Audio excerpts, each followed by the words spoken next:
As according to the published agenda, we have a public hearing to consider granting proposed property tax abatement that is to start at 5/25. Mr. Clerk, will you determine if we have a quorum? Mr. Chair, we have a quorum. We have 6 in attendance, 1 absent. Okay, and while we're at it, please rise for the Pledge of Allegiance. Pledge allegiance to the flag of the United States of America and to the republic for which it stands, one nation, under God, indivisible, with liberty and justice for all.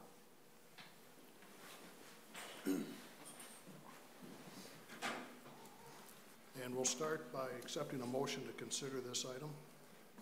So moved. Second. It's been moved and seconded, and we will turn it over to Superintendent Sesker and Mr. Kroll from Ayers, right? Thank you, Mr. Chair and school board members. And this is a public hearing to talk about the parking lot abatements. And I'm going to have Drew put this up on the screen. And I'm going to describe what we're looking at doing and then fill you in with some of the numbers. And then I'm going to have Greg give you the exact numbers and the tax impact on that. So starting out for the actual parking lot information, what we are planning on doing with this, if you look at Lincoln Elementary School, you can see on the very west side of Lincoln, the top part of it, that would be the new area of where the parking lot would go. I'm sorry, yeah, new area where parking lot would go. It's just an extension of what the old parking lot is. I think I've got a mark. There we go. So this extension would add additional parking, and then we would actually create this area as a bus loop to separate currently where all 3 of those folks are going. They got the parents and the staff and everybody else dropping off kids in the front. The second one is at Jefferson Elementary. In Jefferson, this would be the west area, and that would be the new parking surface over by the playgrounds. And down here, we would have some additional area for parking and eliminate that middle area. This was originally on the plans, but this is no longer existing. We actually blocked that off.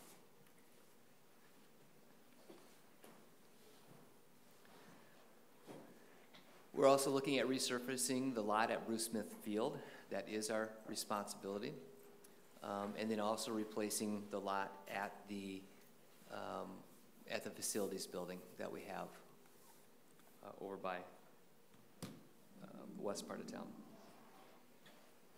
And finally, the cost of each of those, you can see at Jefferson Elementary, it'd be $674,300. At Lincoln, the cost is $775,632. Resurface parking lot, $259,000, and then replace parking lots at Kerber Gunner, $162,000. These are the total cost estimates for $1,870,932. So with that, I'm going to turn it over to Greg, and he's going to give you the tax impact of what this all is. Thank you, Mr. Chair and school board members. I'll just talk a little quickly about the financial background, and then we'll go through a little more detail on when we talk about the pre-sale report during the regular meeting. For that $1.8 million worth of projects, we're estimating a bond issuance of $1,845,000. The tax impact on that, it'll be a 10-year bond, and we're estimating the tax impact, for example, on a $200,000 home of about $14 a year, so about $1 a month. On a $500,000 commercial industrial property, about $69 annually, and then on a $5,000 agricultural acre, about 11 cents per acre if it's homesteaded, about 22 cents an acre if it's a non-homestead acre. So, do you have any questions? You guys have been briefed on this quite a bit, but if you do have questions, feel free to ask us. There are a couple of resolutions later on in the board agenda to approve for us to move forward with this project. And also, don't forget to ask for public comment. Pardon me? You need to ask for public comment in the meeting. So. All right. Is there any members of the public that would like to comment?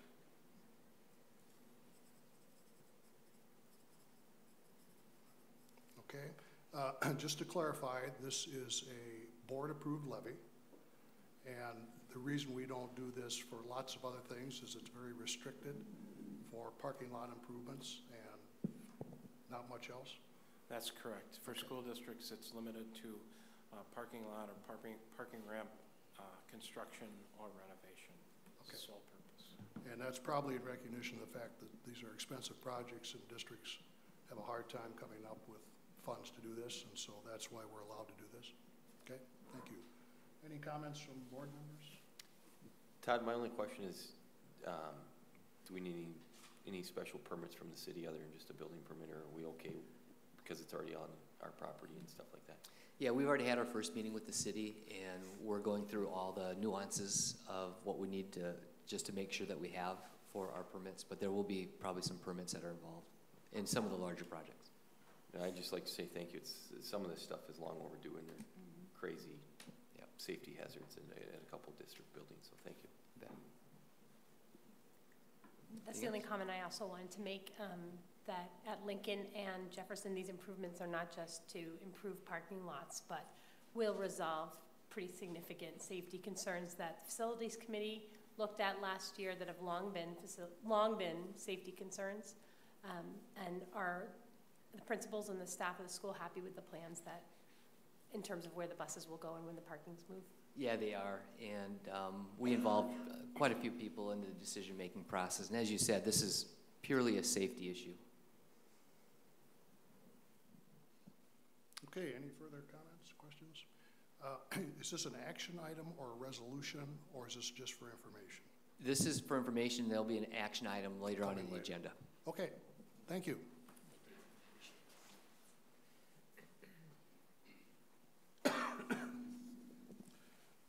Okay, we will now move into the regular agenda for the February 25th school board meeting.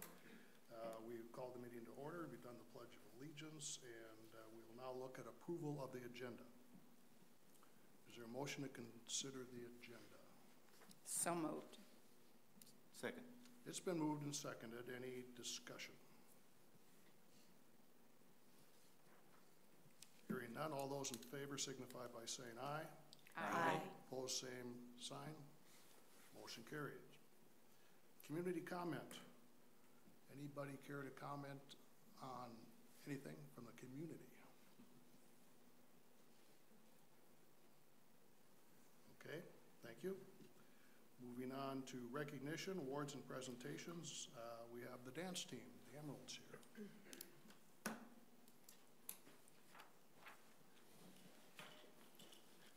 All right, it's not on the agenda, but I believe Todd's going to start by finishing up our School Board Recognition Week information. Yeah, we did. We didn't have an official board meeting, so it's nice to get this on camera, too, to try to embarrass you guys a little bit more. But first of all, I just want to say thank you. Last week, Faribault schools joined districts throughout the state celebrating our local education leaders during the Minnesota Annual School Board Recognition Week.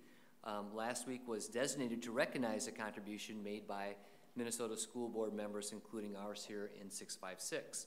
They are in charge of governing our public education. We sincerely appreciate the dedication of our school board members here in Faribault, who make it possible for local citizens to participate in education in our community.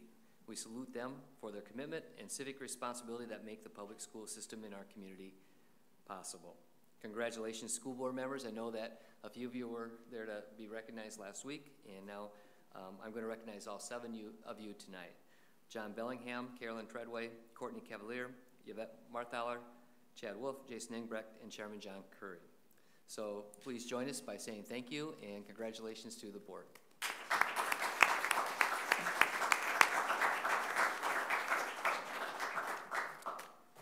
Now we'll turn it over to the more important things, right? Our students. Okay. Few dynasties like the Faribault dance team have existed in the history of Minnesota State High School League sanctioned sports and activities. The Emeralds capped off another stellar season last weekend when they placed 6th in the jazz competition and 3rd in the high kick competition at the state meet. It was the 3rd straight year the team placed 3rd in the high kick at state, and they've made it to the finals in the high kick every year since the 1990s. In fact, the team has competed at state all 28 years Lois Krinke has served as head coach. Since the Big Nine competition began in 1993, The Emeralds have won 19 out of 22 team competitions, including the last 7 in a row. Our district takes pride in the dedication, preparation, and talents displayed by our dance teams, members, and their coaches. They continue to do an outstanding job representing Faribault High School and demonstrating what it means to be a Falcon. Congratulations.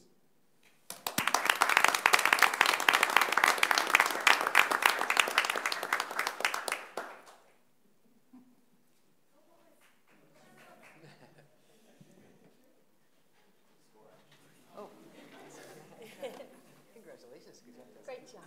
Good job. Great job. Hard Great work. job. Congratulations once again. That's good. Congratulations.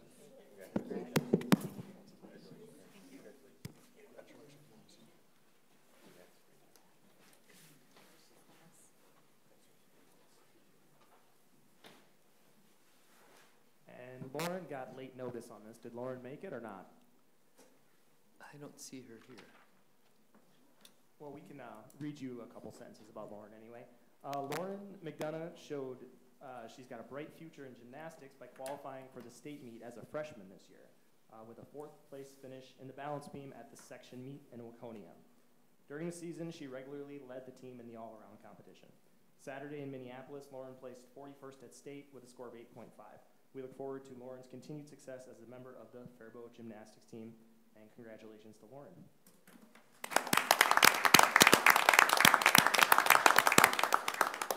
We've got another busy month of recognition coming up. In March, we'll celebrate the awesome accomplishments of our students in Faribault Public Schools as we recognize state qualifying science team, a state qualifying swimmer, 2 state qualifying wrestlers, and a 1,000-point basketball scorer. So that'll be coming up next month. That's awesome.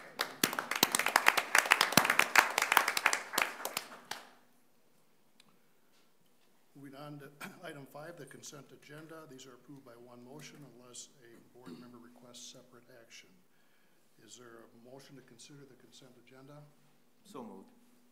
Second? It's been moved and seconded. All those in favor signify by saying aye. Aye. Opposed, same sign. Motion carried. There are no retirements to consider this evening. Item 7, finance, and we will have a report by Jennifer. Is that right? Yeah, or anybody who's at the finance committee? Jason. I'm happy to let Jennifer do the report. Jennifer's not here, but so I can fill in. Nice try. That's nice, right? It was my very first finance meeting. It went well, and there are minutes to reflect that, and I don't have anything to add to that. Yeah, it went well. Mr. Chair, can I just make one correction? In 4C, there's 2 4Cs, and the second 4C, I'm not sure it pertains to this actual meeting as I was not there, and I think that was a carryover from the previous finance meeting. Oh, yeah, you're right. You see that? Yeah, I see it. Yeah. Yep. We'll have that correct. Thank you. Okay, then we will move forward with some resolutions, and the first one is Resolution 19-14, granting abatement. And Greg is going to speak to us about that at this time. Yeah. I'm happy to speak to both resolutions. I do have a pre-sale report for the second resolution, but the first resolution just formalizes the authorization of the abatement that was discussed during the abatement hearing, and allows you then to proceed with the authorization to issue bonds. I don't know if you want to take action on that now or have me walk through the pre-sale for the second resolution. What makes sense? We first should have a motion to consider this item, sorry. So is there a motion to consider 19-14? So moved. Second. Okay, it's been moved and seconded. So now what are you suggesting? You can act on the authorization granting the tax abatement, and then the next resolution is the authorization to issue the bonds. Okay. And I'll have a pre-sale report that I can walk through, so I can do that now or after you've acted on the first resolution. Okay, we've teed up 1914. Any discussion on that item? Okay, all those in favor signify by, oh, sorry. Mr. Clerk, will you call the roll? Yes, sir. John Bellingham. Aye. Courtney Cavalier. Aye. John Curry. Aye. Jason Engbrecht. Aye. Yvette Marthaler. Aye. Carolyn Treadway. Aye. Chad Wolf, aye. Mr. Chair, passes 7-0. Okay, now, 19-15, is there a motion to consider this item? So moved. Second. Been moved and seconded, now we'll have the discussion. All right, great. Thank you, and maybe I should take 10 seconds to introduce myself. I'm Greg Crow with Ellers. I know you're used to seeing Joel and Jeff occasionally, but I run the arm wrestling contest, and I got to come in and do a little pinch hitting. I've been with Ellers for 6 years, and before that, I was at the state legislature in the House of Representatives for 20 years writing school funding formulas. So all the confusing stuff, that wasn't my idea. I didn't have to vote. But the good stuff, though, that was my idea. So anyway, I'm the principal of the education team, so I'm technically Joel's boss now. So if anything you want me to take back to him, let me know. I'll discipline him. Anyway, some of you have issued bonds before, so you're familiar with the process. We have the pre-sale report, which is basically our due diligence on the issuance process, as well as updated information on the bond markets right now, the financing, and the tax impact of the proposal. And so we'll walk through and hit the highlights, but particularly if you haven't been involved with the bond issue, please feel free to stop me at any point and let me know that you want to dig into something a little deeper. If you remember, the project is about $1.87 million in costs, and you see that we're issuing $1.845 million in bonds, so a little less than you need, you would think, but we'll show you how we get from point A to point B and make sure you have enough for your projects. So if you just turn to the first page, we reference the fact that the preliminary estimates and the resolution include a bond amount of $1.925 million. One of the things that we've been seeing regularly in the bond markets is what's called a premium bid, where someone pays you more for your bonds than you're selling them for. And we can use the premium that's paid by the underwriter or the bank that purchases the bond to finance issuance costs to put in the construction fund. So based on our estimate of where the bid might land, we don't think you need to issue that many bonds. Now, if you don't get a premium bid, and you get what we call a par bid, which is basically just paying you what you're looking for, we'll increase the bond size in order to make sure that up to that limit of 1925, in order to make sure that you have sufficient funds in your construction fund to complete the projects. We discussed the purpose, that it's for parking lots, and the authority under state statute being very limited for that. In the fourth box, term and call feature, we're referencing them as 10-year bonds.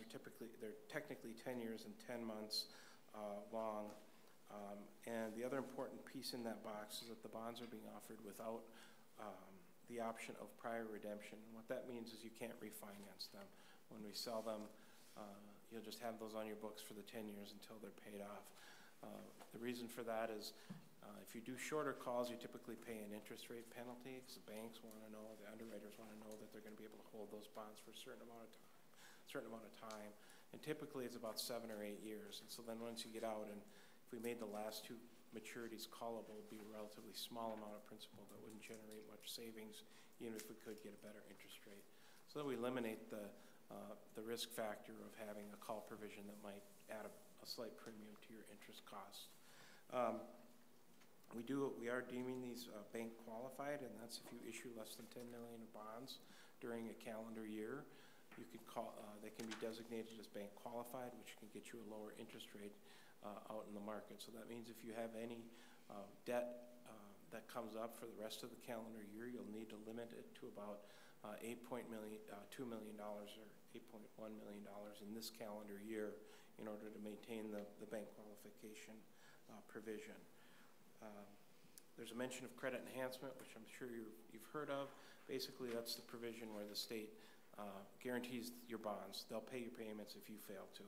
And when you have that, when you participate in that free program, you can sell your bonds with a credit enhanced rating that the state has, which is AAA right now. So the bonds, as in the next box, references the fact that your bonds, when you sell them, will have that AAA credit enhanced rating. Then there'll also be a rating call where the rating agency reviews your finances, management, economy, jobs, all kinds of things related to the school district. Right now, your bonds have an A+ rating, so we'll take both of the ratings to the market when we sell the bonds. There's some reference on the top of page 2 to the basis of recommendation, which is really, this is the only tool you can use that's just for parking lots that's that's board approved, and that you can raise the revenue to finance the debt service without an election. 99% of the bonds we sell are through a competitive bid, just like you're bidding a roof project. We think you should get the best rate for your money, so that's mentioned in the method of sale. If you're having trouble sleeping tonight, I'd recommend reading that middle paragraph on premium pricing and try and memorize it, but that's what I referenced, where someone might pay you a little bit more for your bonds. And we're estimating a net premium of about $64,000. So that's where that borrowing a little bit less than you need comes into play, that you'd be able to use that for some of your costs. We always review your outstanding debt. You don't have any refinancing opportunities at the moment. We already provide the continuing disclosure that's required under federal law and SEC rules to you. And then there's some information about arbitrage, which is another obscure category that we try and help give you good advice on. There's a note about other service providers, your bond attorney, your paying agent for the bonds, which you need because of the credit enhancement program, and Standard & Poor's acting as your rating agency. Page 4 has a calendar. So there's a couple of steps prior to the bond sale, which will happen at your next board meeting in March on the 25th, mostly related to preparing, distributing the official statement, and taking care of the rating call. With a bond sale on the 25th, where we'll take the bids in the morning and bring the results out to you to adopt the low bidder or award the bond sale to the low bidder. You then receive the proceeds on about April 17th. And then there are 3 attachments, and we can look at those quickly. Page 5 is what we call sources and uses. And again, this is what gets us from $1.845 million of bonds to $1.871 million of construction costs. And so you see on the top, there's an initial bond payment that will be made out of funds on hand, out of your debt service fund balance. And then, as I mentioned, we're expecting to receive a premium. The $64,000 that I referenced is the net of the $82,849 of premium listed in the top and the $18,450 of discount that the underwriter takes as part of their compensation at the time of the sale, kind of like points on a mortgage. So that net is a $64,000 positive for you. We have a small amount of investment earnings, just about $7,000. Projects are relatively quick, so even though it's a lot of money, a couple $1 million, it's not going to sit in your construction fund, but we expect you'll earn a little bit of interest. So with the discount, capitalized interest is your first payment. You obviously didn't make a levy last fall for this year for these bonds, and so we have to make that first payment that's due in fiscal 2020, and that's the bulk of that is being paid out of your existing fund balance in your debt service fund. Issuance costs about $42,000, so that's what lands us at the $1.8 million or $1.88 million of construction costs with all those sources and all those uses of funds. So most of those will change, particularly the par amount of the bonds, the premium, the discount, and the capitalized interest are likely to change given the structure of the bid we receive next March, or in a month on the 25th. So then the next page 6 is the amortization schedule, and you can see that for a 10-year bond or 11-year bond with 10 years of abatements, we're estimating a average interest rate of 2.41%. You're entering the market at a really good time. There's a lot of demand for bonds right now, and there isn't a lot of supply. So we saw rates increase a lot last fall, and now they've moderated quite a bit. And so we'll just keep your fingers crossed that things hold, but we have an expectation of getting good interest rates still for you next month when we take the bids. And then the last page is the tax impact that I briefly mentioned during the abatement hearing. There's a little more detail with different types and values of properties. But as I said, about $14 a year on a $200,000 home. So that's the report. You have the resolution. It's fairly straightforward. It authorizes the issuance of the bonds and says you'll take part in that credit enhancement program. So if you have any questions about the report or the resolution, I'm happy to answer them at this time. I have one question for you. Back when you were talking about bank qualified, Yeah. if we issue more than another, I think you said about $8.2, $8.1 million in bonds this year, these would no longer qualify for bank qualified. Well, you actually you can't issue, because there's no way to unqualify them. Right. So what happens if we run a bond in November and we pass it and it's more than $8.2 million? Yeah. Typically on a November bond sale, the earliest we sell the bonds is in January.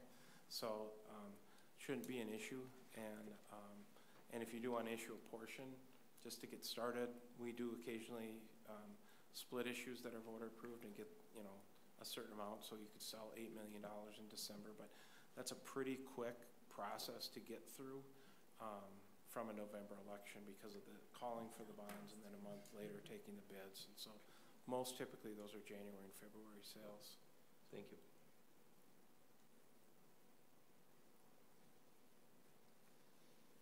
Any further questions or comments or discussion? This should make quite a difference in the safety and well-being of our students, and it has pretty minimal tax risk to our community. It looks very good. Okay, anybody else? Hearing none, we have a resolution. Mr. Clerk, will you call the roll? John Bellingham. Aye. Courtney Cavalier. Aye. John Curry. Aye. Jason Engbrand. Aye. Yvette Marthaler. Aye. Carolyn Treadway. Aye. Chad Wolf. Aye. Mr. Chair, passes 7-0. Thank you. Our next item is... Thank you. Thank you. Thank you. Thank you all. Have a good night. Drive safely. Item 7.3, the Finance Committee recommendation for fiscal year 20 budget adjustment target number. Is there a motion to consider this item? So moved. Second. It's been moved and seconded, and at this point we will have some discussion. Yeah, so the Finance Committee has reviewed this information. It's the same information that the board saw prior to the Finance Committee meeting. And the Finance Committee, there were 3 different levels. This is the second level. The Finance Committee suggested that we shoot for the second level, the 1.9, rather than going to the other, I think it was a 2.3, the additional dollar amount. So that's where we are. And the information that we sent to the board earlier, right now, those are the planned areas that we do the reductions. And of course, by March, at the March board meeting, some of those could change a little bit. I don't know if they're going to change significantly, but that would be the suggestion that so far our administration and leadership team have put forward. All right, discussion? Well, this is my first time going through this process. So I understand that tonight we have to decide on the amount of budget cuts we're going to agree on. However, we also have in mind the list of cuts that you've provided to us from the 3 different proposals. I think what I'm having a hard time with as I'm making this decision is that I don't feel like I have a set of choices of budget cuts that we can make to get to the 1.9. And so could you just explain to me a little bit about how that process works, and if we were to have concerns about specific things on the list, how alternatives would be decided upon or proposed? Yeah, so first of all, we include all the leadership team.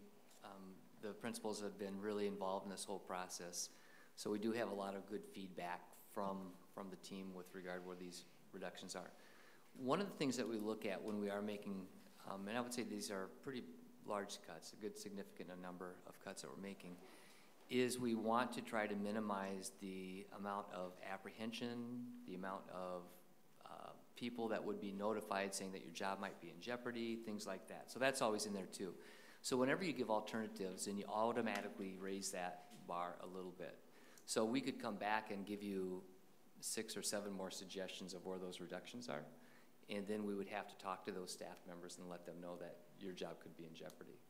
And so the administration and the whole leadership team takes that into consideration when they do that. So they try to figure out where they really believe strongly the most minimal amount of what I would say effects to the students in the classroom take place.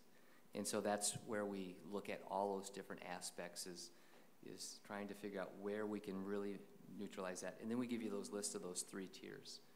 And sometimes you do the board, sometimes you do the finance committee. This time the finance committee started with this discussion, and they thought that not going to that other extreme where they thought the higher priorities where they didn't want to reduce would be the ones that come off the list. So the board can ultimately make that decision, and then let us know if there are other ones that you don't want on the list. I mean, that's part of this whole discussion here too. And then we would have to go back and give you some recommendations of how to get to that 1.9 at the Finance Committee's suggestion. I do have a question. I'm sorry, you do have 3 new people that don't know the process. You got some experienced board members too, so feel free to ask them as well. If there are suggestions for additional cuts that may have surfaced in our mind, or as we've talked to staff, what's the process by which those might be considered? Yeah, so my suggestion would be to just throw me an email or have a conversation with me when we do our one-to-ones and just talk about those. Sure. You can certainly talk to the board chair too. I mean, you always have that piece of it. And then we can give you rationale as to why or why not. So I think that'd be the best way, is just to either talk to me or talk to John. Mm-hmm. And John, you feel free to slide some input in there too, if I'm skewing the wrong way. It is a little difficult, however, if on those first 2 pages of cuts, there are some that are problematic to us not to have any other options. So, maybe that's just part of this learning process, and yet it doesn't feel as though there is truly a board decision to be made on it if that's how it's presented. Yeah, it's a good question. It's a philosophical I guess question. I could speak to that. I guess I feel strongly that this is a very complicated decision, that there are a lot of things to weigh, a lot of different levels of staff, a lot of different student services, and that we have to trust. We do. We put a lot of trust and faith in the cabinet and their work with the staff to come with these recommendations. I do think it is difficult to leave a lot of options open for the staff and for the students in general. So I appreciate Todd's offer to get feedback and to hear concerns, and then he can share those with the cabinet. But I feel like making it the decision or doing it at a board meeting could create a lot of stress for staff and students versus standing behind decisions that are made at the cabinet level. So I value everyone's input, and I don't want to say I don't value people's input, because you have lots of years of expertise in education. But I do feel as a board we do need to let a lot of that work be done with input at the cabinet. That's just my input as a board member. So if I could add a couple things, John. A couple of quick questions. How binding is this adjustment target? My sense is that the board is able to adjust this at any time. This is sort of our suggestion of what we're looking for, an amount of recommendations for, if I'm understanding that correct. So the board could decide to make reductions on the level of nothing, up to the full amount we're suggesting here. So this is really, although I would not anticipate choosing something dramatically different than this number, as I think we're all aware of the financial realities that bring this number to us. But I just want to have that in mind as well, that if we're talking about a specific item or something, there's nothing that binds us to this exact number. And so in terms of adjusting from suggestions, it sort of depends upon the scale in some sense. If it's small compared to this number, then it may not be necessary to generate a whole additional list of alternatives. If it's concerns on large scale compared to this number, then we are going to have to find alternatives. So that would be one thing I'd offer to anybody who wants to make more suggestions. I would also say from my experience over the years of doing this, I think it's perfectly appropriate for board members to ask for more suggestions than are there. I think Todd's concerns are valid in terms of why you want to limit that, but if we want a larger list of suggestions to make selections from, I've needed to be a part of that in the past, and I think that's perfectly appropriate to ask for. And I think it's also perfectly appropriate to make suggestions to Todd, and to ask between Todd and John for us to have dollar amounts assigned to other suggestions that we have. I think that's perfectly appropriate to do. I would only suggest that if you have those suggestions, that we, in order to be timely, we want to make those quickly so that we have as much time to consider the alternatives as possible. But this is how I view it from my past experiences, and John with many, many more experiences than I have. Not that many more, but a few more than I have. Any thoughts that you might have? Yeah, I know the temptation is to have a list of the proposed cuts and go through them one by one and say aye or nay to those various things, but that leads to a lot of problems. And so what we're asking for approval tonight is the target figure, 1.9 some million dollars. That's right. It certainly is appropriate for board members to question things through Todd, through myself, but I'll just ask Todd in terms of that. Ultimately, I think Jason's suggestion is a good one. Maybe we could have some alternatives to put on there as we consider it. When the final list is approved, ultimately, a board member can have concerns about it, but unless one board member is a citizen, 2 board members is an agenda item and a change to procedures, and 4 board members cause that to happen. So the fact that you have individual concerns, you express them to Todd. He works with his team and comes back with a recommendation, and at that time, again, if there's agreement among all of us, or at least 4 of us, that something needs to be changed, it can be done at that time. But again, tonight we're approving the dollar figure.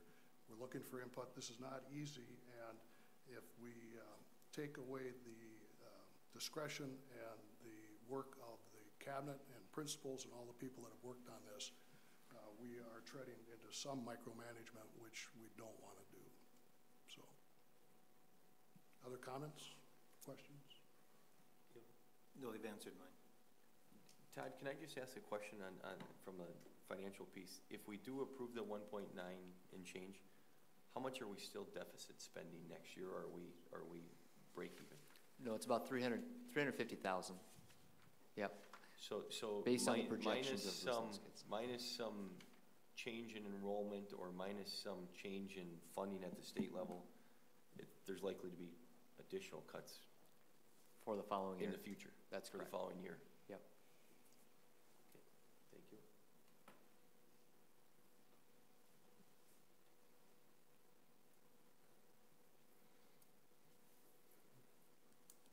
Any further discussion? Mr. Chair, can I just ask one question? Do you want us to bring some alternatives for you to view? Well, when will we see? We have a proposed list, lane 2, and we see those things on there. Will we be acting on those proposed cuts at the March meeting? Yes. Okay. Yep. So we could have the alternatives ready for you by the March meeting, the March board meeting. Okay. And you can make those decisions at that time during the discussion. And certainly if individual board members have concerns about items on there, express those and we'll add that into the mix, and when it comes before us at the March meeting, we could discuss that. And we can bring those questions to session. cabinet, so if Vet has a question about a position, I can bring it to our leadership, we can talk about it, reasons why not, and then bring those back or get back to you right away. Okay. Todd, what's a timeline you would like to see any suggestions or questions from the board in terms of when you meet with your cabinet? Usually we try to do it right before spring break. We notify staff that we have on the list, both the people that we are thinking that are going to be the areas where we're going to be laying off, and then we would also add those alternatives now in spring break where we'd have those conversations with those staff saying that the decision by the board hasn't been made yet. But we want to notify all staff that their name could come up at the next board meeting. So we suggest March 11th would be a good time, that Monday. Actually, that's the board retreat, right? So that Monday, March 11th, would be good to have all of your questions answered satisfactorily. You may not agree with it, but questions into you, or the, yeah. or the cabinet answer them back to the board members? We'll get it back to the board members. Usually we can get it back in a day or so. Get it back fairly quickly. It's not too complicated. But we would like to have those all answered by March 11 if we can. We don't want to have a discussion. We just individual questions would be fine going back. So please don't send it to the other board members. Just have it with me. But so from a calendar perspective, questions into you, you would like by March 7th or 8th? Yeah, probably the Friday at least beforehand, so we have time to respond on Monday at the very latest, whatever that Friday is, 7th. Yeah. So to be clear, when we vote on the amount that the Finance Committee recommends, that what kind of play do we have in that? I mean, that should be our target. Correct. If we find a few more dollars or a few less, how does that look? Yeah, so I would say balancing the budget would be the full 2.3, and then you can go all the way to 0 and then try to do it next year. So it's a pretty vast range that you guys have really a lot of latitude on The board deciding. has all the play at once. Yeah. So we are not having a firm commitment. We are just accepting the recommendation of the Finance Committee. That is correct. Yep, that is correct. And just The target amount, Yeah. yes, not Right. specifics, yes. Just to be clear, this amount, there are some things that have a direct impact that can't be changed, and that would be laying off employees. Correct. We have timelines that we need to adhere to that, and there's no, well, there are give backs on that too, but informing the person and the trauma and problems that come with that, you can't undo. But a lot of this is chiseled in jello, because as times change, we can change this. This is not a final levy number or anything like that. So as the year goes on, districts can also make further reductions by freezing purchasing and doing those kinds of things. And likewise, they can reduce the amount that we plan to reduce. But we have to give our administration a target number so that we can have a plan to hold the district fiscally responsible. And that's what this does. Yeah, and so case in point, if we end up with more revenue by the state, if they give us 3% instead of 2%, then we would use that, well, you guys, you get a choice of either using it to offset any deficit that comes in the future or hiring back a teacher. So for my clarity here, so the suggestions we have given you would come back to us, and is that for discussion amongst us on the March 11th retreat? The discussion would be that would be another option that we have if the cabinet feels that it's a viable option for us to review. Then I would bring that back at the regular board meeting on March, whatever that March 25th. Monday, yeah, the 25th meeting. And so that would be the time that you would have that discussion on that whole piece and then decide which one to go. So, but the vote on the cuts or reductions would be on March 25th. That's correct, but we have to notify people ahead of time before the cuts. We don't want to do the cuts then notify people, because they'll be discussed on the 25th. So we want to make sure that we're notifying them ahead of time so that they know that they're going to be talked about at the board meeting. So that's the logic behind it. I understand that, but Yep. so my concern would be that we wouldn't receive this information for us to have a dialogue on until the day we vote on it. Correct. And one of the reasons why we did that is because we used the March board retreat to replace the regular March work session. So one suggestion that you could do, and we talked about this a little bit, is if you want to have another work session between now and the actual meeting, we can certainly do that too. Yep. So that's another option that the board can always do. Has it been practice of this board that you receive information and vote on it in the same meeting? Or is there usually an amount of time that you receive information and then have the ability to do research and discussion and then come back at the next board meeting to vote? Or Well, that would be what I expect would happen on the 11th, is we would get the options. Well, actually, the board Present. retreat is separate from that. And so the board retreat, we didn't have any intent on having discussion on, I don't have an agenda created yet. John and I haven't sat down and talked about it yet. But that could be part of your agenda for your board retreat, or you could have a separate, completely separate board meeting to strictly talk about that too. It's varied in the past, John. It has been, when we went through the really difficult ones back in 2012, we had probably 4 meetings. And we had a group of people that came in here, and it was, if you remember, at the courtroom when we had the people on the City outside, council. when we were making suggestions of various programs, there were quite a few people that were there. Todd, In the last couple of years, we haven't had it. I would recommend that we do have some discussion. My first option would be to not do it on the 11th, because I think that might be a long enough meeting the way it is. And I think we're just all, through human nature, we start to lose focus after 3 hours in the evening. You're right. And so if we can do something in between the 11th and the 25th, me personally, I would be all in favor of it. I don't know anybody else's schedule, but I would like to make something work so that we can have proper discussion, weigh any other alternatives fairly, and just get feedback and clarity. Well, would we want to not have a retreat and go back to calling it a work session on the 11th and resolve the issues that way? That might be a higher priority, I would say. Maybe that would be a higher priority discussion, and then move the retreat back a month, if that's okay with people. Well, yeah, I would agree with John that it'd be important for us to look at the options before the 25th, so I would support that if the rest of the board feels that way.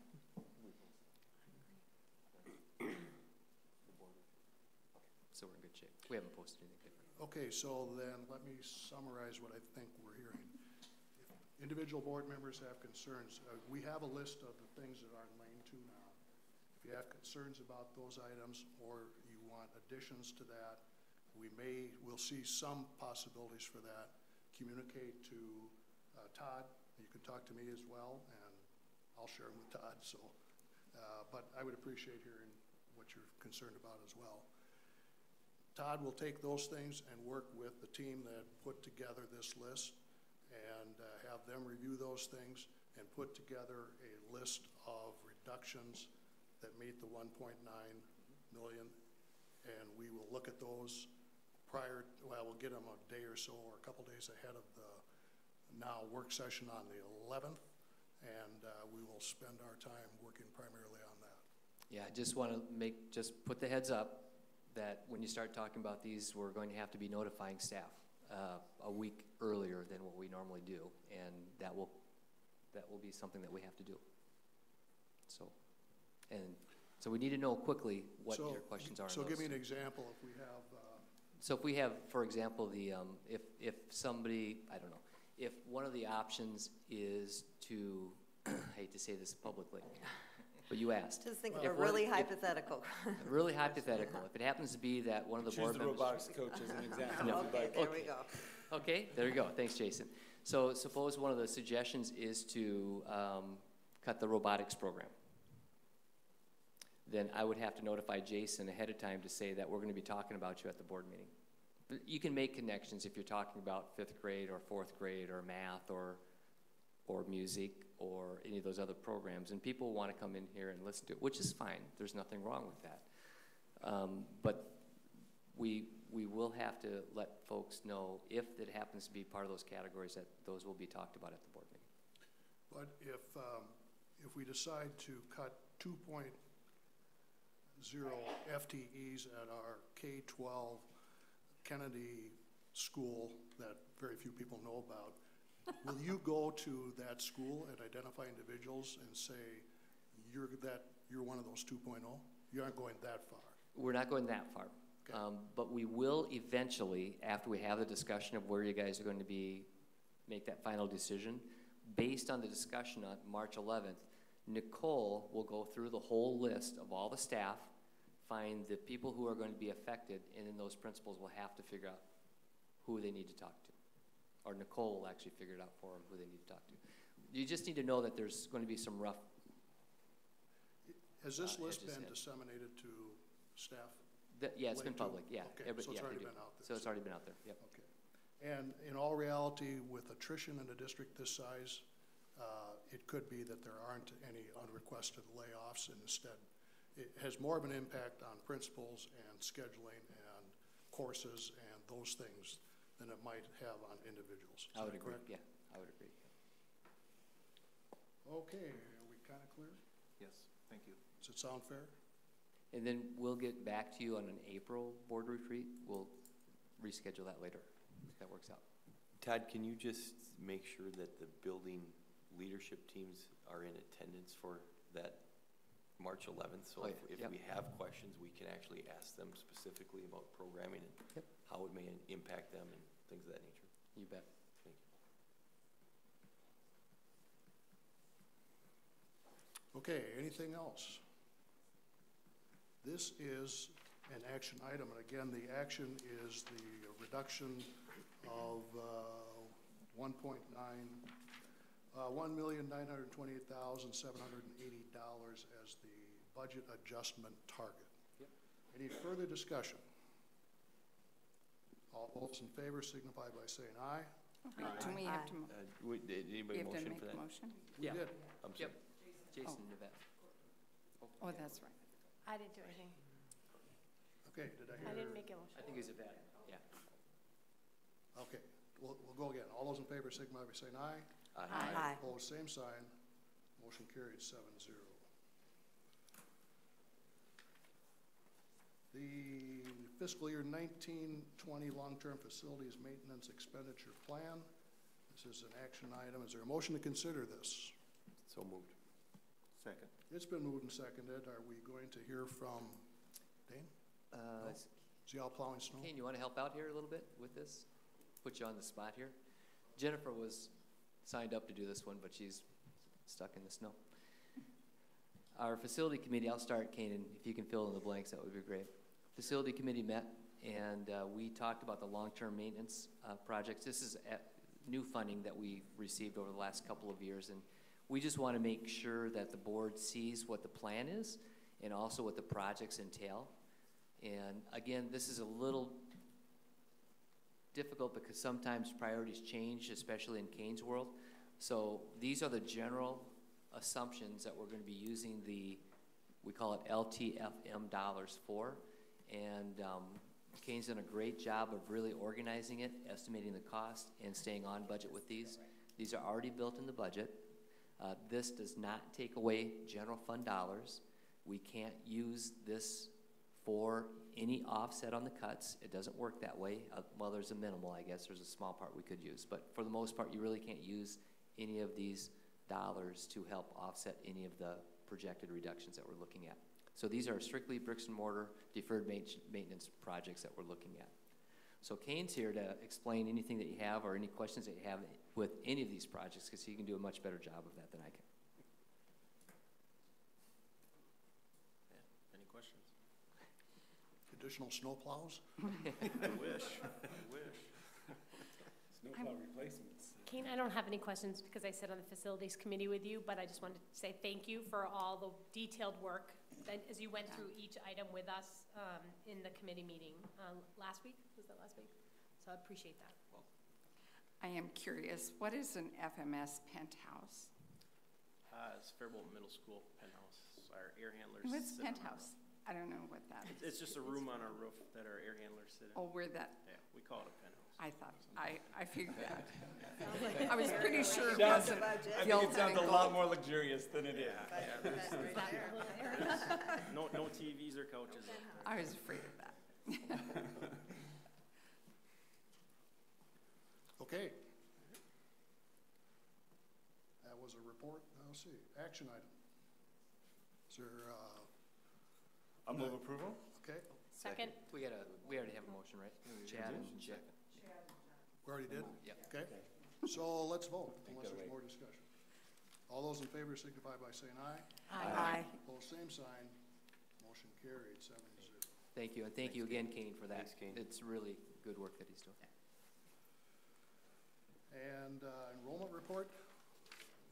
Yeah, we're actually up 9 kids, so that was good. And a little bump up from last month to this month, so that's good. That's easy. Financial report? Nothing out of the ordinary. We looked at the basic percentages each month, and so everything seems to be on track with the finance reports. All the funds are doing what we had projected them to do. Thank you. Is there a motion to consider gifts and donations? So moved. Second. Been moved and seconded. Be it resolved that this district accepts the following gifts or donations. Faribault Booster Club, $210. Donation to pay the January producer event worker. Kurt and Mary Gunther, $30 in memory of Patricia Keller for a high school athlete to pay athletic fees. And the AAUW, $300 for a girls' STEAM event 2020, expanding your horizons. This is a resolution. Mr. Clerk, will you call the roll? John Bellingham. Aye. Courtney Cavalier. Aye. John Curry. Aye. Jason Engelbrecht. Aye. Yvette Marthaler. Aye. Carolyn Treadway. Aye. Chad Wolf. Aye. Mr. Chair, passes 7-0. Thank you. District Advisory Committee, and Ryan is here with several items to discuss. Report.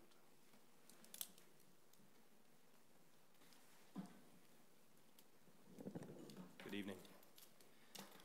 Our next District Advisory Committee is actually in March, but I have a number of things that I wanted to at least come in and talk a little bit about, things that are under development, and some of them are very timely with weather.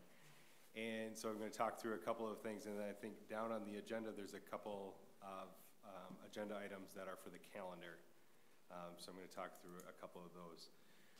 So I've got 4 things to talk about in terms of things that are under development or things that we're working on, and to give the board an update on. We have, the first one is on e-learning, and so I'm sure everybody is more than aware of everything in the news around weather and weather-related closings and what school districts are doing for e-learning. Minnesota statute allows for 5 e-learning days in a school year. Some caveats to the statute, though, is that we need to have it in place prior to the start of the school year. And there's a lot of people that are currently arguing for some leniency on that, but we don't have any movement there.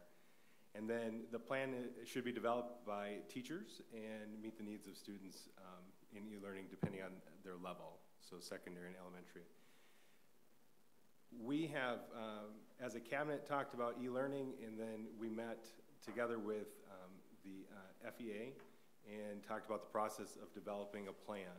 And so we're in conversation about putting a team together of teachers and administrators to develop that e-learning procedure and hopefully a policy that we could present to the school board in the spring for the next school year.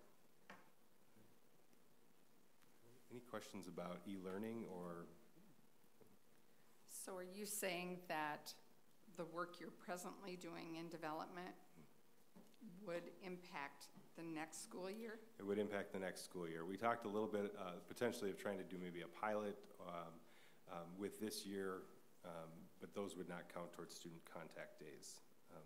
The statute is very clear that it needs to be at the beginning of the school year. It has to be advertised and put out there to families. We're hoping this is a one and done. We're hoping that weather will not stay in its current weather pattern. And I'm sorry, Ryan, could you go back a slide? I wasn't sure. When you're developing the plan, Yep.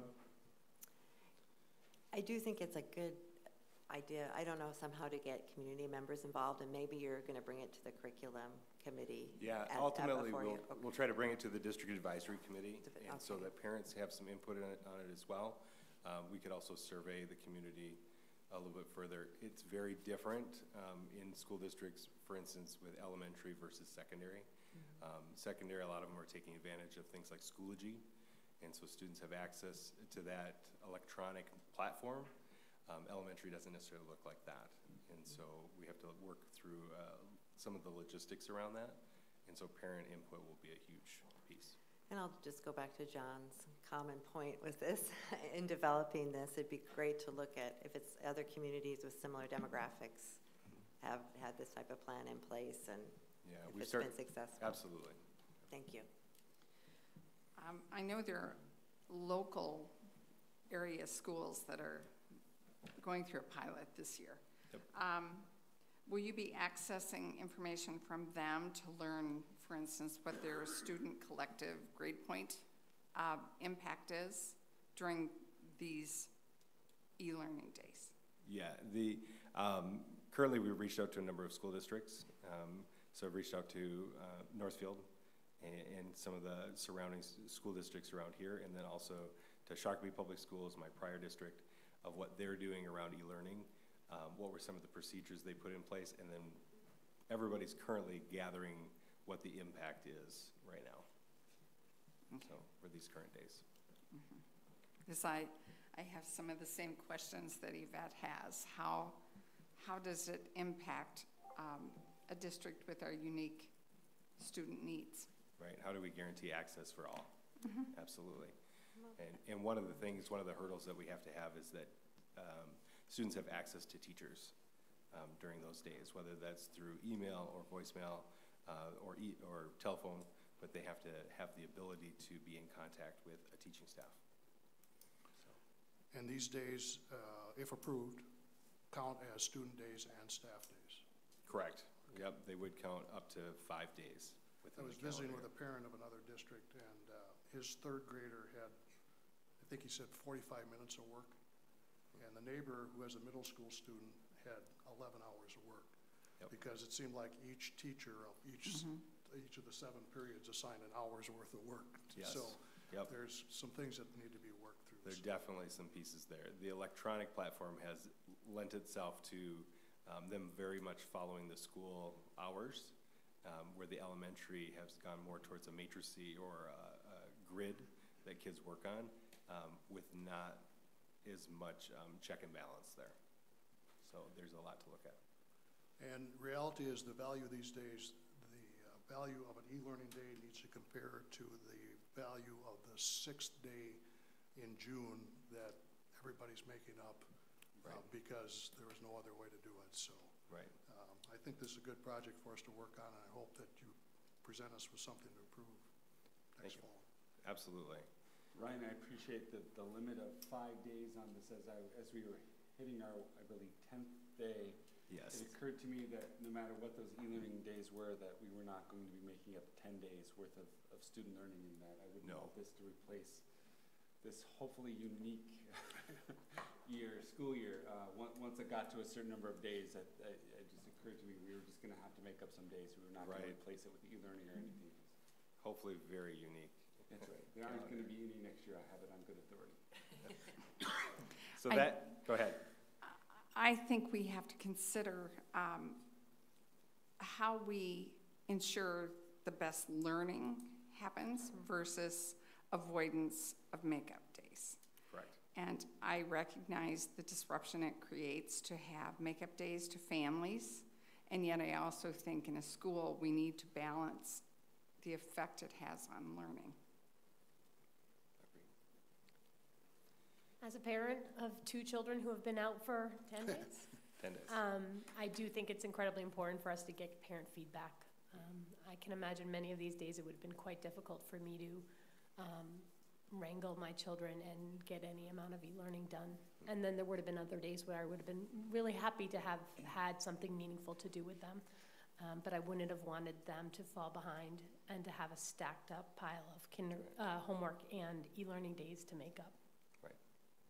Definitely is a balance between having material and things to do, especially when you're on that 10th day with a kindergartner, and wondering what to do, and then also that it's not going to be further behind because you couldn't cover it. Right, and in addition, for most of these days I was fortunate to be able to be available for my kids, but there were days where I needed to be at work and was not available for my children, and I can't imagine I'm the only parent in that situation.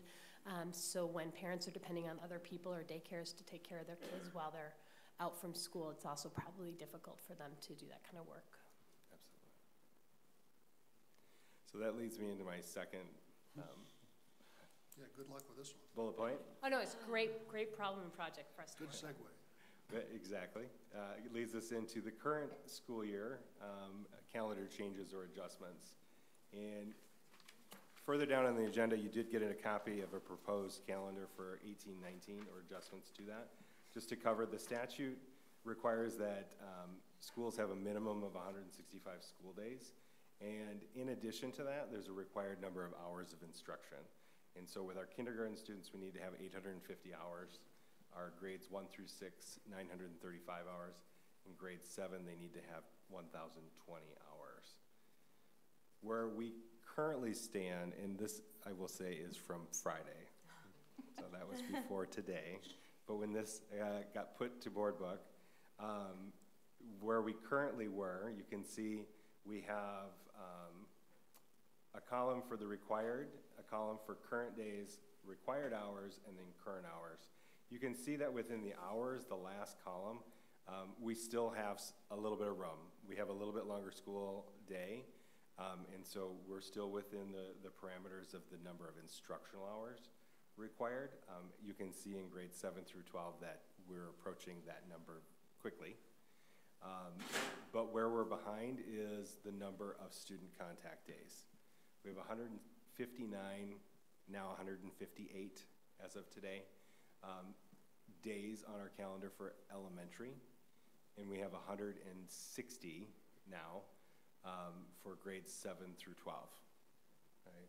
So one of the things that we proposed as of Friday is to take the March 4th curriculum day and convert that to a student contact day. And then the addition of 1 week of school to the end of the school year. So that's June 3rd through the 7th. This is an addition of 6 days on Friday that gave us exactly what we needed. We are now short another day. Currently, the governor's bill, it does have 3 polar vortex days, or the extreme cold weather days, that they're proposing to make those, or grant those to school districts to count those as student contact days. And then you can see my second bullet point, further adjustments may be needed, counting today. So with the addition of 6 days in here, that would have put us, our elementary kindergartens in 1 through 6 at 165 days. And then you can see that it does increase our hours, so it pads that better. But then grades 7 through 12, it puts us at 166 days. So our grades 7 through 12 are above the 165 required. It's our elementary that are now short a day as of today. So I don't, further down when you have the calendar in front of you to vote on, one proposal could be to extend the additional day into the following week, which would be to add the 10th, or as far as the 10th and 11th and pad it a day. And then when we come back, when the governor's bill hopefully is approved, we could come back and reduce the days should we need to. Ryan, is there any other real option other than adding that Monday? That March 4th day was pretty much the only. No, I'm sorry, not March 4th, but the Monday? Whatever Monday the 10th? Yeah. If the governor's proposal doesn't go through, we would be under the 165 days. Whether there's a financial impact to that, I don't know what the precedence is there.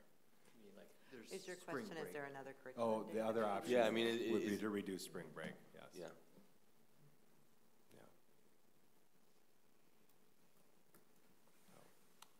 Has a district ever been fined or reduced aid because of a failure to reach the number of days?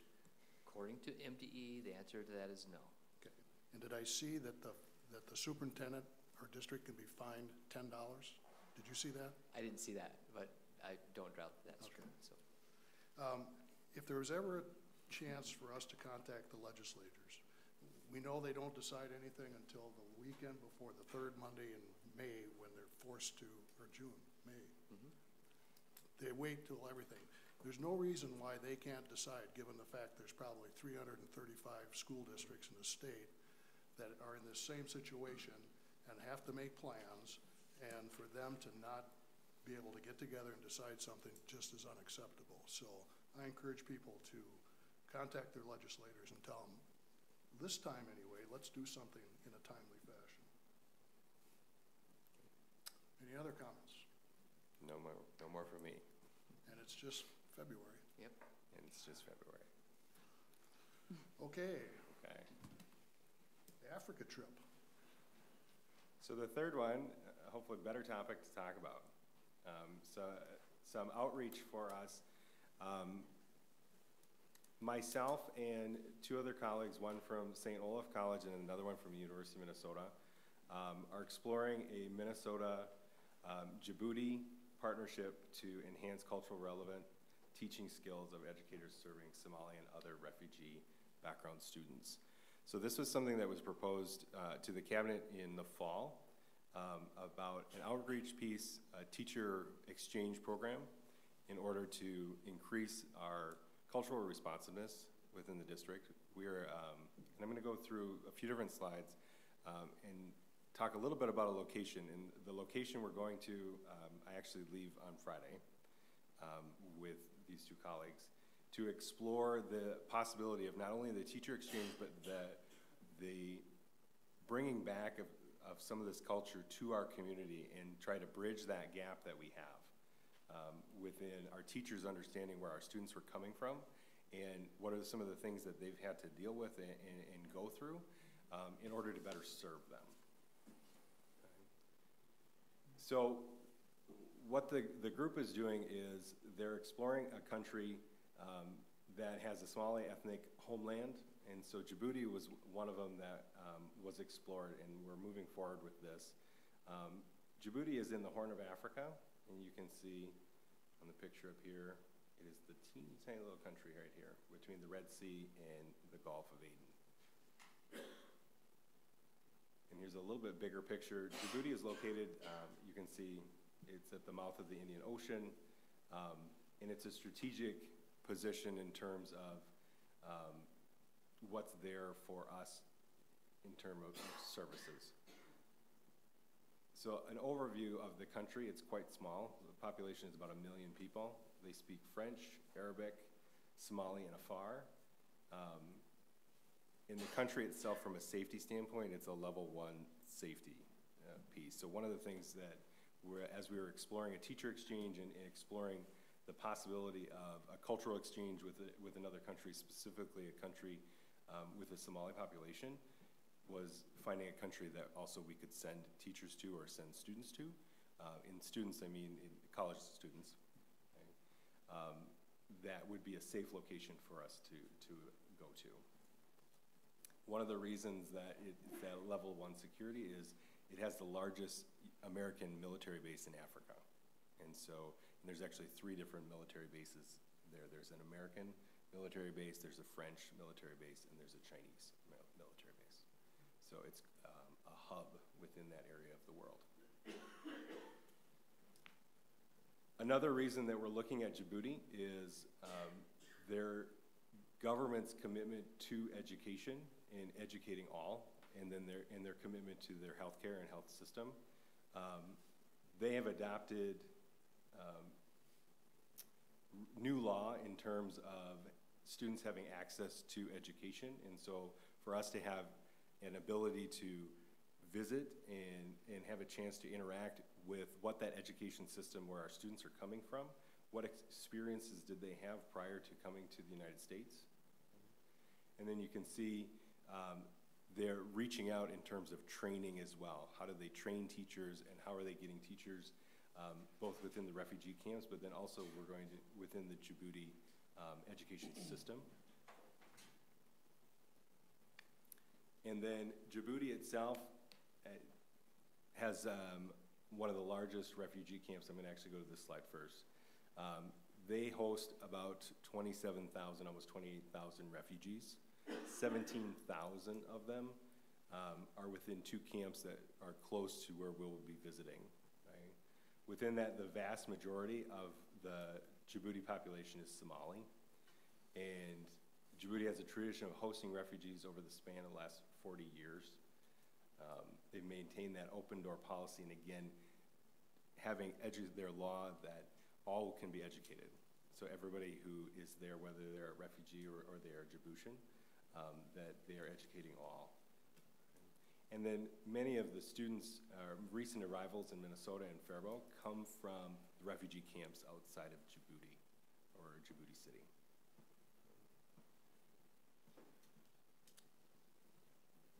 So the trip that we're going on, what we're proposing is access and opportunities, the possibility of taking teachers in January of 2020 for a 3-week stay in Djibouti City near the Aliadi camp. Right? This would include St. Olaf, interim students, University of Minnesota graduate students, and potentially some K-12 educators from Faribault Public Schools, or also surrounding schools around us as well. And again, we're exploring the possibilities of Djibouti educators coming to Minnesota as well in an every other year basis. So we would go there to learn the culture and again, learn what our students that are now with us, what they faced, what they've gone through, trying to bridge that gap, and then also the opportunity to have educators that are over there come to us.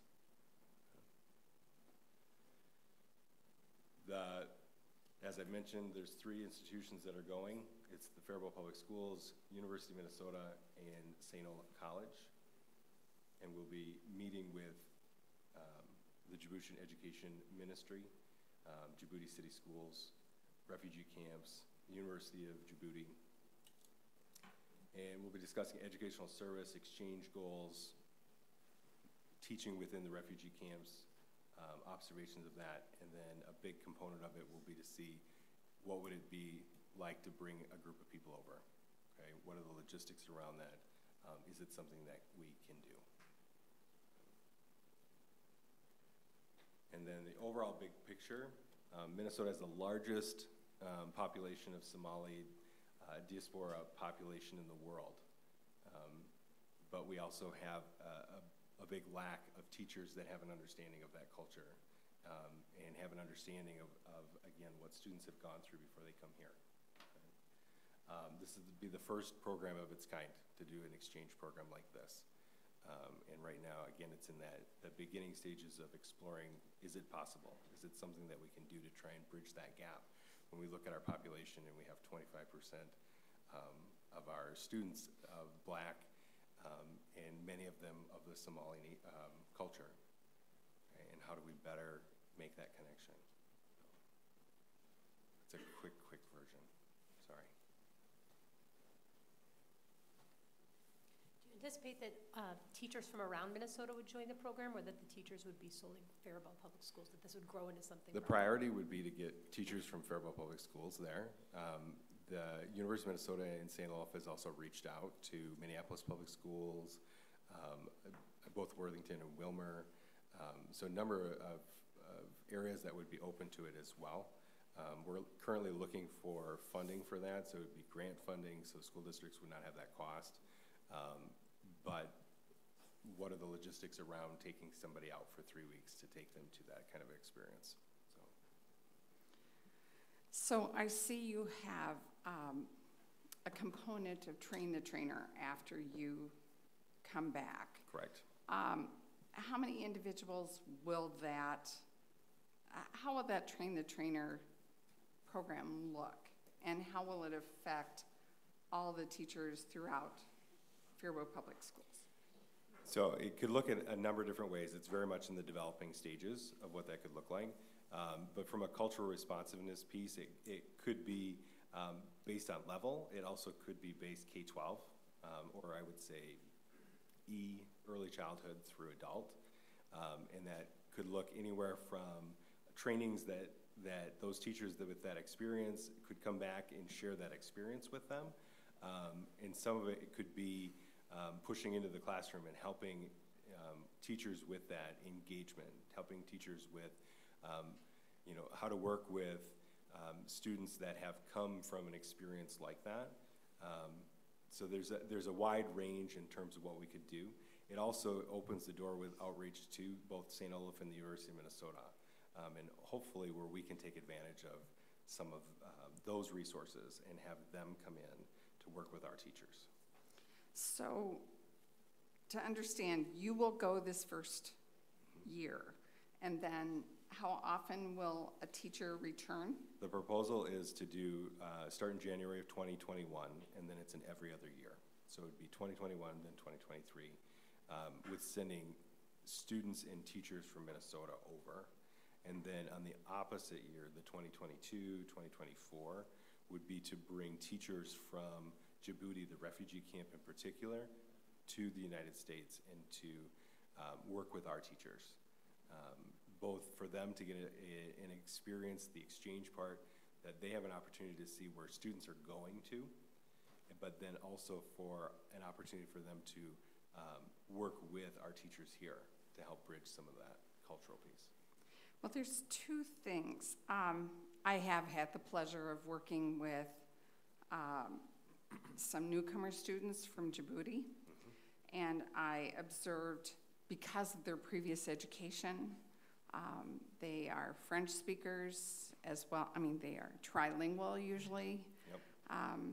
So their experiences are quite different than those students who may have spent time in, say, Kenya, Dadaab, where they've had no opportunity for education. So I think this is a marvelous way to get a sampling of African kind of education, and yet it may not have complete translation. It's definitely just a component. You're absolutely right. In this case, in terms of these refugee camps, there's a lot more going for that camp in terms of Djibouti than Kenya as an example. Yeah. So again, I think this is an amazing opportunity.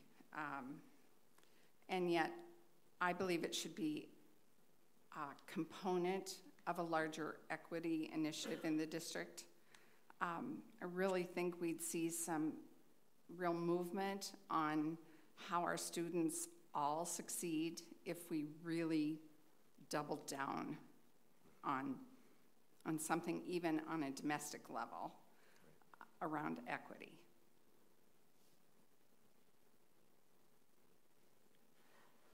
Any other questions?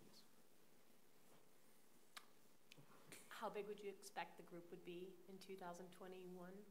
Initially, in that first group, we kind of talked a little bit about that.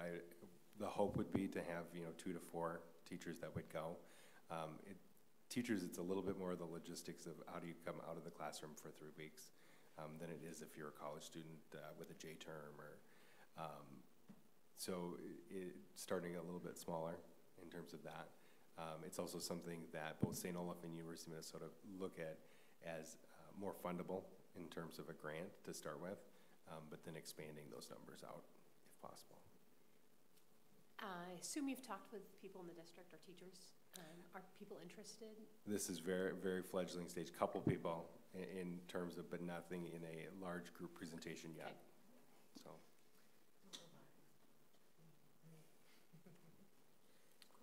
Okay. Okay. Thank you, Ryan.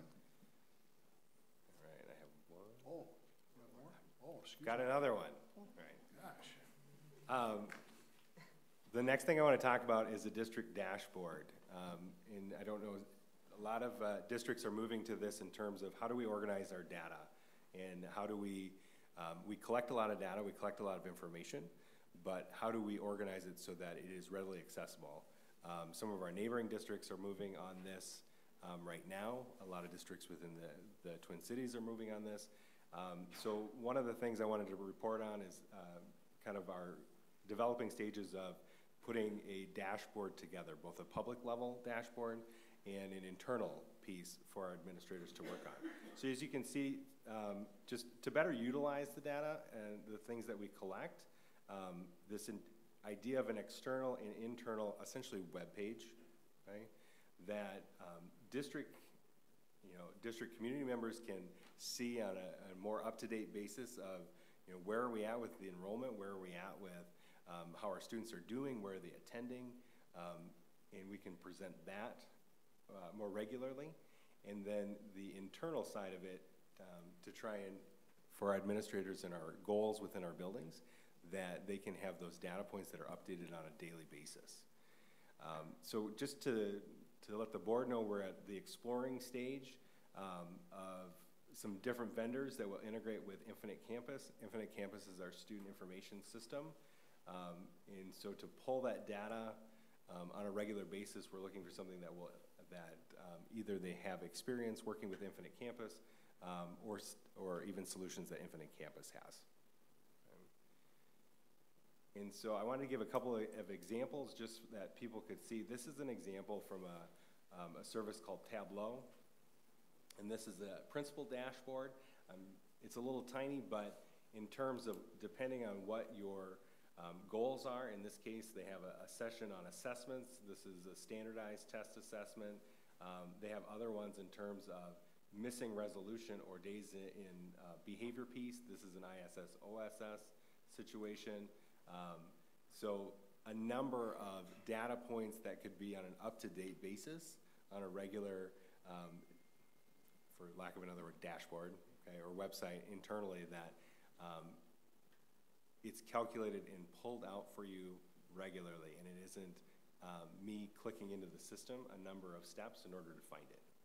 Okay. Another example here where we could develop internal dashboards for intervention services. So you might look at early childhood. You might also look at intervention, reading, scores, looking at students that are below grade level. So that might be our Title I program or our ADSYS programming.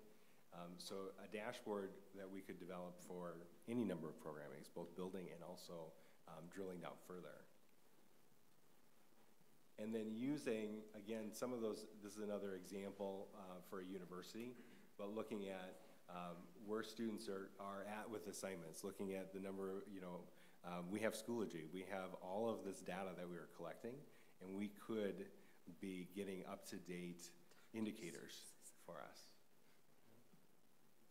So that's one area in particular that we're looking to develop. I know there's been some board members that have been interested in looking at a dashboard and looking at, again, some of our neighboring districts that are doing that. So I wanted to report on that. We are working on that. We're working to develop that. That's great. Okay.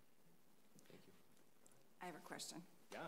In light of the potential budget cut around assessment coordinator and the effect that may have on the building leads needing to take some responsibility, will this kind of grease the wheels around that, or what will the use of this be? Well, the potential there could be to streamline some of that information. That's something that at the building level, the principals are having to calculate that now and look at those pieces. So this could streamline that. With any kind of data, dashboard, or anything like that, the time, though, needs to be put in at the front end. And so lining up if the year's goals are X, Y, Z, then having those indicators developed and put into the system is at the front end, and then it streamlines things as we move through the year. Yeah, I guess that would be one consideration. I mean, this is great, but I know we've seen data like this from separate places and separate Right, staff. this would be putting it into one place.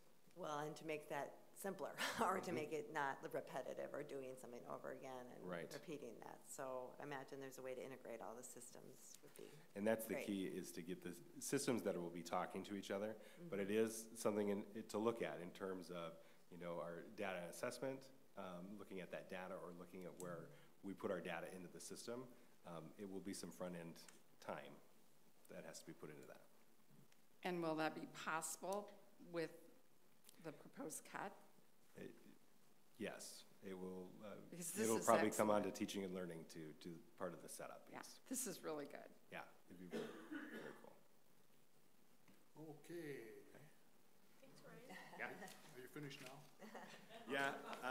You have one other thing. You have the 1920 calendar to look at as well. Just a couple of highlights to that. For the most part, it is the same. There is the two conference days that you guys approved last year to the elementary. So the two conference days that happened the first week of school, or contact days, they're still in there. So for the most part, the calendar is very similar to this current school year. And that is in anticipation that we have an e-learning procedure.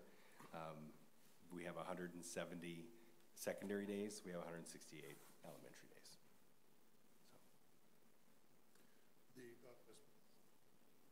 Well, we can talk about this now, and then we won't have you come forward again. But the last year we started the elementary, how many days late? 2. 2 days late, and that proved to be popular, successful. Yeah, elementary principals really thought it was very successful, and they're expanding that a little bit this year. Okay. Next fall. Good. Have you surveyed parents? I don't believe we have a survey from parents. We have the attendance piece No, in particular. for the conference, the pre-conferences, those Yeah. 2 days.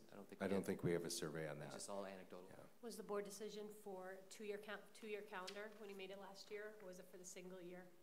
I think it was a single year, just on a one-time basis. Because these do not count as teacher contact days. Student contact, correct. Student They don't count contact as student contact days, correct? Okay. Sorry, I think Jessica was maybe gonna say something. I just wanted to chime in. We did survey staff and parents. Oh, you did? At Jefferson. Oh, that's right, you did. You sent that back, yeah. And we had, it was astonishing. We had like 95%, and that everyone liked it.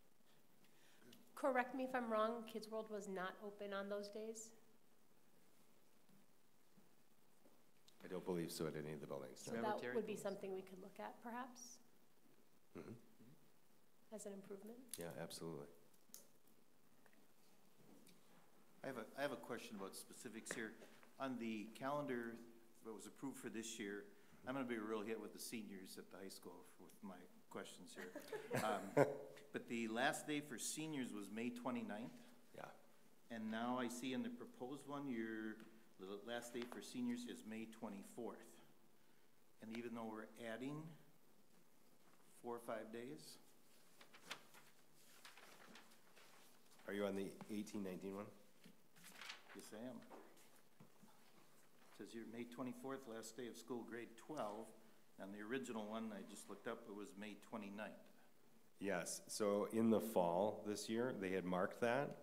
It was on the calendar, this was the correction that was in the fall. It was the 29th was marked on the calendar. Graduation is actually on the 25th. Jamie, is that correct?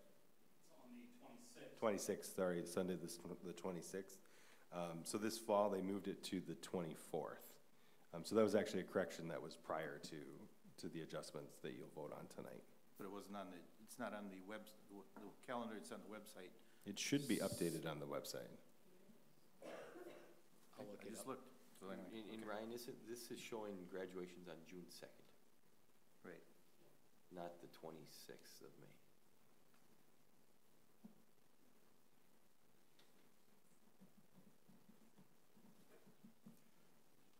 I'm gonna look to Jamie quick. It is the I can't 26th. read the colors on my I thought it was June 2nd. June 2nd, I'm sorry. Yeah. That's correct. It is June 2nd. John, did you look at it, or did you find it somewhere else? Because I looked at it, it does say May, or no, it says May 24th. Okay. Or did you find it somewhere else? We'll look for it and see if we We'll find look it for somewhere it, it else. shouldn't be. I'm probably wrong, but I just wanted to. Well, Yeah, we'll look. it should be the 24th, If you saw it, then somebody else saw it, I'm sure. right. So my concern was seniors are out 2 weeks, so if we're going to go to June 6th or 7th, and your seniors are out on the 24th. So seniors will have, currently in the number of hours, they still are under, or over the number of hours. Seniors in the in the statute don't have the 165 requirement. Like I said, I'm sure I'm a big hit with the seniors. But it will be something, cross our fingers, that if snow days continue, we will whittle down those instructional hours. We will have to address that. Okay, we've been kind of jumping around here, but thank you, Ryan. Yep. I believe Nicole is up next.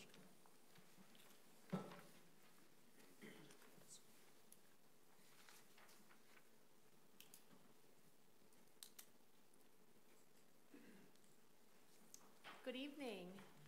I don't have quite as much to report as Ryan did, but a few fun things to talk about. So last Monday on February 18th, we had a staff development day for our instructional staff, And that day, we held 2 sessions with our insurance rep, and he met with over 80 employees in 2 different blocks of time to talk about our insurance and to kind of educate them and help them navigate through our plans. So it was very well received, so we were very excited about that. We got a lot of really good feedback on that, on those 2 offerings as well. We started that last year with Chad kind of put that idea into us. We started it last year and got good feedback last year and did it again this year, and people were real excited to attend those sessions again. The only other thing I wanted to update you on is last week we received our final bids for our insurance rates for the next year. We had to go out for our required every 2-year HITA bid this year. And so last year we received our final bids back.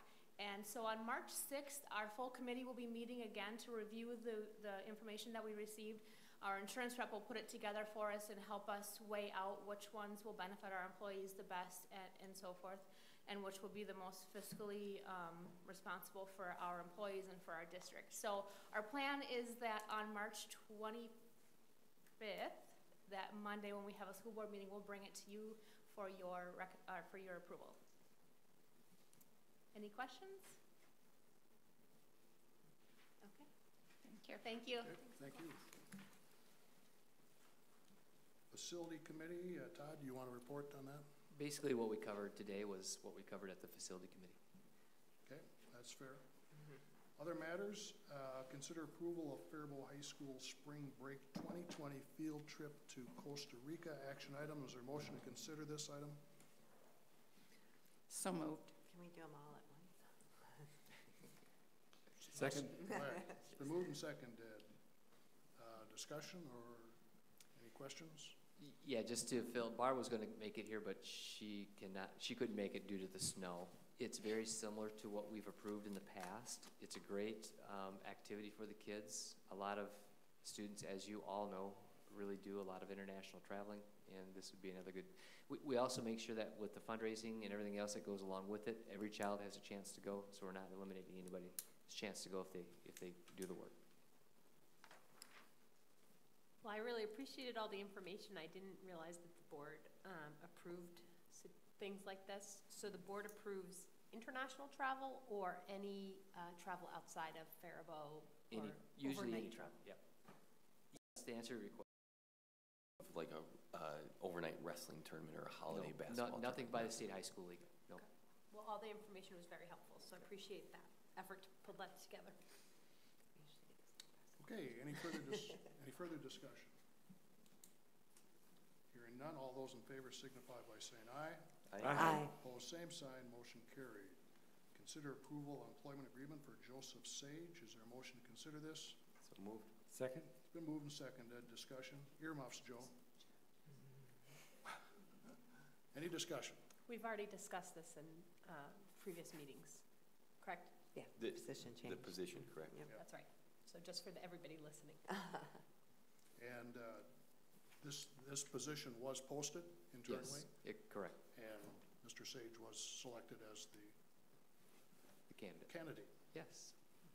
Good. Okay. Any further discussion? Hearing none, all those in favor signify by saying aye. Aye. Opposed, same sign. Motion carried. Okay, now we come to the previously discussed revised 2018-19 calendar, which the notable change would be making up some snow days. Is that correct? Mr. Chair, I'll move approval. Second. It's been moved and seconded. Further discussion? My question is, what happens if we get more snow days? We'll just have to keep on amending the calendar. Okay. Yep. We thought we've had a day or two of cushion with this one, but they got sucked up pretty quick. So we'll just have to come back to you again. It's a moot point. It won't happen again. But if the governor and the legislature were to pass the polar vortex days, would we peel Yes. days off? Well, it's up to you. It's ultimately up to the board. You can set the number of days not to exceed the contract for staff, but yeah, you can ultimately set. Okay. Todd, do you know, is it likely that finals will, for non-seniors will stay where they're at, or will finals get moved back? And the only reason I ask is this is hit or miss if students show up, let's be honest. We'll probably leave that up to the individual buildings and staff to make that decision. So, yeah, it'll be up to them. Depends on how many kids are going to be there. It'd be interesting to gather the attendance data for the additional days. Well, you're certainly going to have some Sure. families that have already pre-planned trips. and Absolutely, it is- especially as we're considering the e-learning days. And staff. Yeah. Mm-hmm. Oh. Yep. Okay. Okay, it's been moved and seconded. Any further discussion on the 18-19 calendar? Hearing none, all those in favor signify by saying aye. Aye. Opposed, same sign. Motion carried. Is there a motion to consider the 2019-2020 school calendar? So moved. Second. It's been moved and seconded. Any discussion? Well, as I already said, I have some thoughts about the two conference days. I don't understand all of the implications of having school start at the other buildings while there's conferences at the elementary school in regards to staffing for Kids World. But I know that I also heard positive feedback about the ability to interact with the, children's teachers, but not having Kids World is tough when school starts across the district. Okay. Further discussion? And then it appears as though spring break was moved a week earlier than typically. Was there a reason for that? Ryan, Ryan's the one that is in charge of the calendar in his committee. I don't know if there's any rationale for spring break being moved or just happened to fall between breaks. The biggest thing is that it helped with the calculation from quarter 3 and 4 to even them out. Okay. So. And then, was it last year that MEA had much reduced attendance on one of the days? Are they still having a 2-day MEA conference? As far as I know, it's still a 2-day conference, the Thursday and Friday for Education Minnesota. Right. As far as I know. Okay. I think it was a great move to take Martin Luther King Day as a holiday, so thanks. Further discussion? Hearing none, all those in favor signify by saying aye. Aye. Opposed, same sign. Motion carried. Item E, consider approval to change March 11th to the board retreat. Okay, Cross that out. here we go. Is there a motion to consider this item?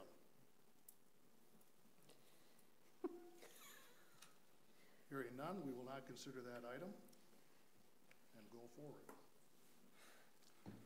Very subtle, Mr. Chair. Yeah, how about that? Items of information. Student representative is not here. Board members. I just want to thank Todd and the other people that support him and the Faribault Transportation.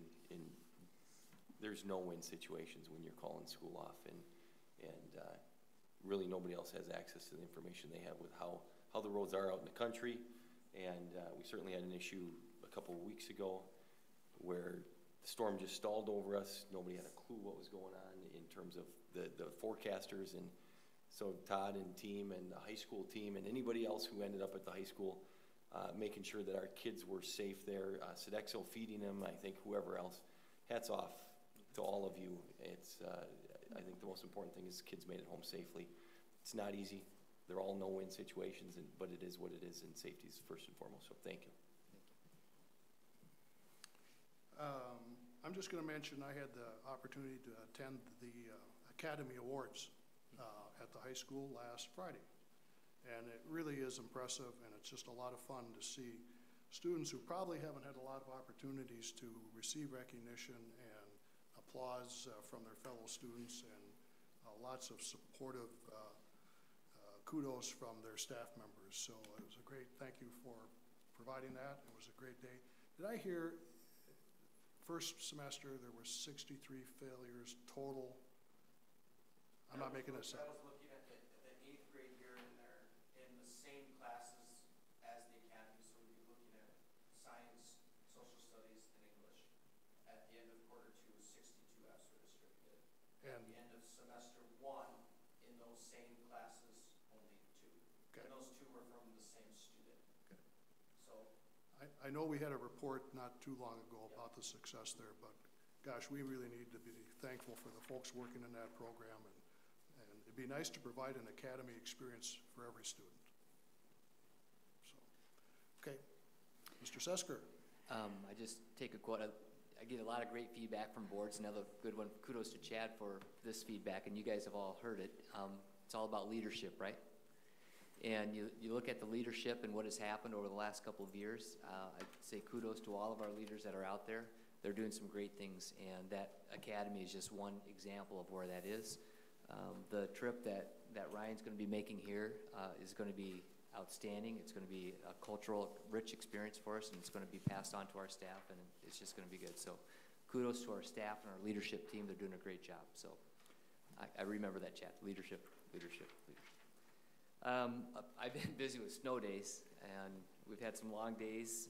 Just to give you that process again, that all the superintendents go through. We get up at about 4 o'clock in the morning, between 4 and 4:30, and we start on the computer looking at roads, looking at MN 511. At about 5:45, we're contacting each other, and so it's a communication between the superintendents in the area. We also have an email that goes to all the Big 9 superintendents. Poor Sherry Allen over in Mankato, she usually makes the call right away because it's west of us, although they got less snow in this last time around. So we get a little bit of a heads up of what's coming towards us. And then, of course, Garrett and Kane are out on the roads driving, and Garrett has a couple other drivers, too, that are out on the roads. A long time ago, a very smart superintendent told me that you can certainly go out on the roads, but you have to be careful, because if you get stuck with no cellular service and you need to call off school, then you're in trouble. So some soups go out, some don't. I'll go out every once in a while, but quite often I'm in front of the computer and communicating to everybody and trying to get all the feedback to make the decisions. So there's a lot of time and a lot of effort that we try to make those decisions quickly. We try to get it out before 5:30. We've been pretty good at it. We had one late one. Another storm hit us and stalled over us, and we had the 2-hour delay, and then we were a little bit late in that call, but I think for the most part, everything turned out all right for us. So, but I appreciate your support, and again, the support of that team that goes out there and really does the work, so thank you. And then I've also had the opportunity to start watching some of the athletic teams again. It is winter sports tournament season. Our March Madness starts usually in February, and it's no different.